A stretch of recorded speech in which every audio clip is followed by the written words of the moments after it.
بادشاہ کا موڈ اچھا تھا۔ وہ نوجوان وزیر کی طرف مڑا اور مسکرا کر پوچھا، تمہاری زندگی کی سب سے بڑی خواہش کیا ہے؟ وزیر شرما گیا۔ اس نے منہ نیچے کر لیا۔ بادشاہ نے کہکا لگایا اور بولا، تم گھبراؤ مت، بس اپنی زندگی کی سب سے بڑی خواہش بتاؤ۔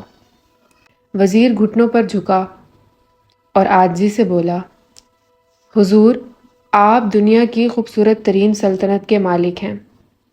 میں جب بھی یہ سلطنت دیکھتا ہوں تو میرے دل میں خواہش پیدا ہوتی ہے کہ اگر اس کا 10واں حصہ میرا ہوتا تو میں دنیا کا سب سے خوش نصیب ترین شخص ہوتا۔ وزیر خاموش ہو گیا۔ بادشاہ نے کہکا لگایا اور بولا، میں اگر تمہیں اپنی آدھی سلطنت دے دوں تو؟ وزیر نے گھبرا کر اوپر دیکھا اور عاجزی سے بولا، بادشاہ سلامت، یہ کیسے ممکن ہے؟ میں اتنا خوش قسمت کیسے ہو سکتا ہوں؟ بادشاہ نے فوراً احکامات لکھنے کا حکم دیا۔ بادشاہ نے پہلے حکم کے ذریعے اپنی آدھی سلطنت نوجوان وزیر کے حوالے کرنے کا فرمان جاری کر دیا۔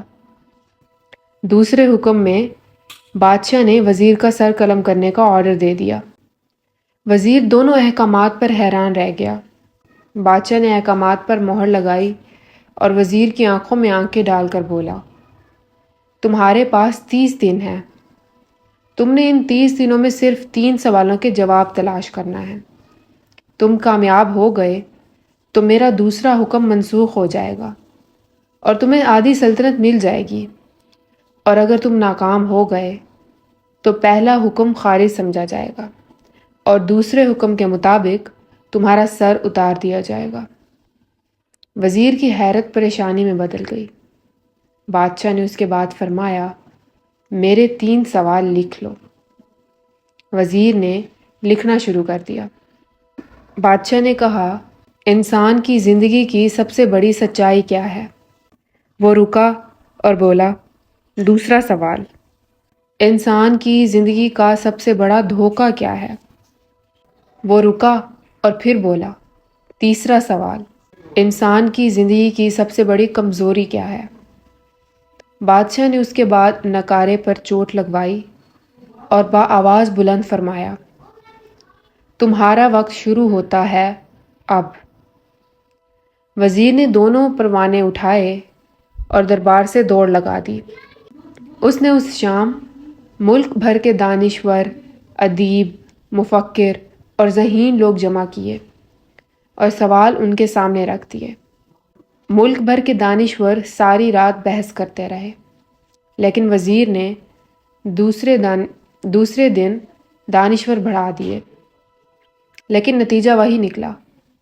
وہ آنے والے دنوں میں لوگ بڑھاتا رہا، مگر اسے کوئی تسلی بخش جواب نہ مل سکا، یہاں تک کہ وہ مایوس ہو کر دارالحکومت سے باہر نکل گیا۔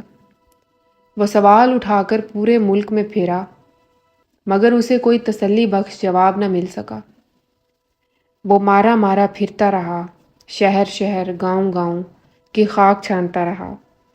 شاہی لباس پھٹ گیا، پگڑی ڈھیلی ہو کر گردن میں لٹک گئی، جوتے پھٹ گئے اور پاؤں میں چھالے پڑ گئے، یہاں تک کہ شرط کا آخری دن آ گیا۔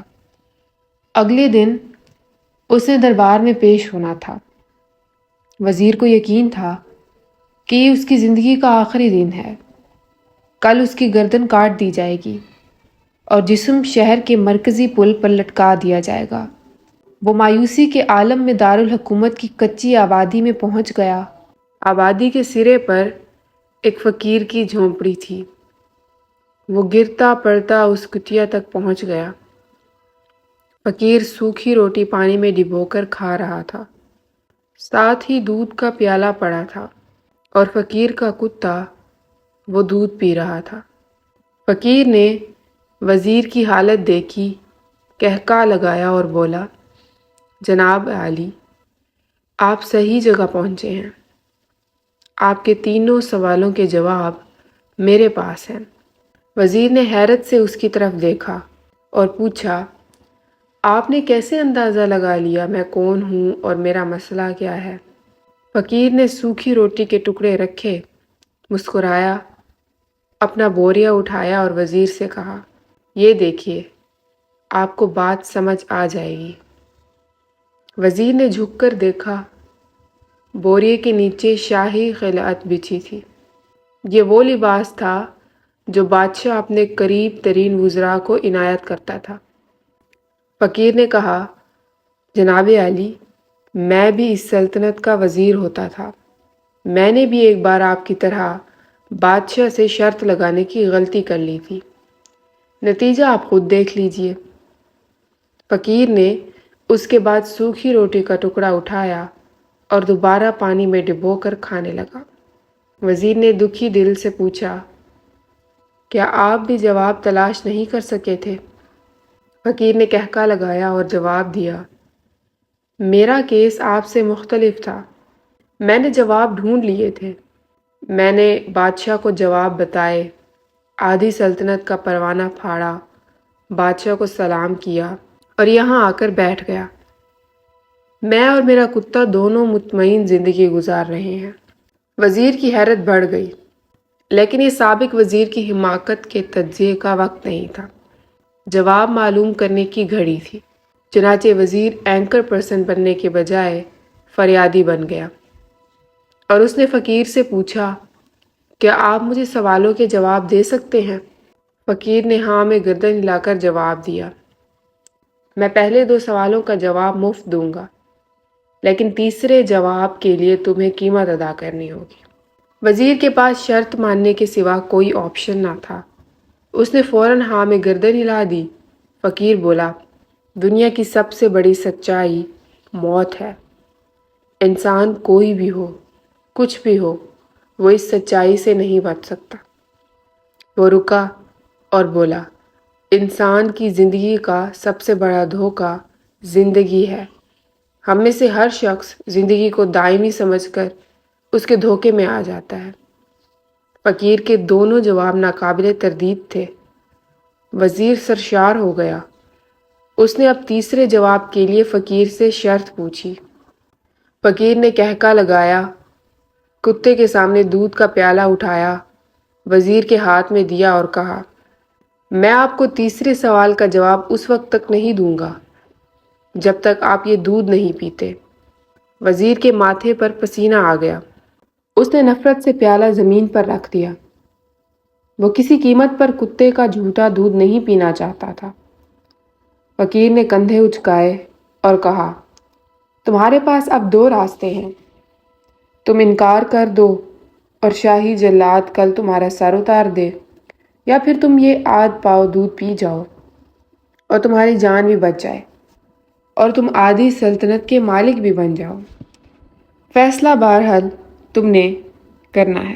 وزیر پریشانی کے عالم میں ایک طرف زندگی اور آدھی سلطنت تھی اور دوسری طرف کتے کا جھوٹا دودھ تھا۔ وہ سوچتا رہا یہاں تک کہ جان اور مال جیت گیا اور سیلف رسپیکٹ ہار گئی۔ وزیر نے پیالہ اٹھایا اور ایک ہی سانس میں دودھ پی گیا۔ فقیر نے کہکا لگایا اور بولا، میرے بچے، انسان کی سب سے بڑی کمزوری غرض ہوتی ہے۔ یہ اسے کتے کا جھوٹا دودھ تک پینے پر مجبور کر دیتی ہے، اور یہ وہ سچ ہے جس نے مجھے سلطنت کا پروانہ پھاڑ کر یہاں بیٹھنے پر مجبور کر دیا۔ میں جان گیا تھا میں جوں زندگی کے دھوکے میں آؤں گا، میں موت کی سچائی کو فراموش کرتا جاؤں گا، اور میں موت کو جتنا فراموش کرتا رہوں گا میں اتنا ہی غرض کی دلدل میں دھنستا جاؤں گا، اور مجھے روز اس دلدل میں سانس لینے کے لیے غرض کا غلیظ دودھ پینا پڑے گا۔ لہٰذا میرا مشورہ ہے، زندگی کی ان تینوں حقیقتوں کو جان لو، تمہاری زندگی اچھی گزرے گی۔ وزیر شرمندگی خود ترسی کا تحفہ لے کر یہاں سے نکلا اور محل کی طرف چل پڑا۔ وہ جوں محل کے قریب پہنچ رہا تھا، اس کے احساس شرمندگی میں اضافہ ہو رہا تھا۔ اس کے اندر ذلت کا احساس بڑھ رہا تھا۔ وہ اس احساس کے ساتھ محل کے دروازے پر پہنچا۔ اس کے سینے میں خوفناک ٹیس اٹھی۔ وہ گھوڑے سے گرا، لمبی ہچکی لی اور انتقال کر گیا۔ ہمیں کسی دن کسی ٹھنڈی جگہ پر بیٹھ کر زندگی کے ان بنیادی سوالوں پر ضرور غور کرنا چاہیے۔ ہمیں یہ سوچنا چاہیے، ہم لوگ کہیں زندگی کے دھوکے میں آ کر غرض کے پیچھے تو نہیں بھاگ رہے، ہم لوگ کہیں موت کو فراموش تو نہیں کر بیٹھے، ہم کہیں اس کہانی کے وزیر تو نہیں بن گئے۔ مجھے یقین ہے ہم لوگوں نے جس دن یہ سوچ لیا، اس دن ہم غرض کے ان غلیظ پیالوں سے بالاتر ہو جائیں گے۔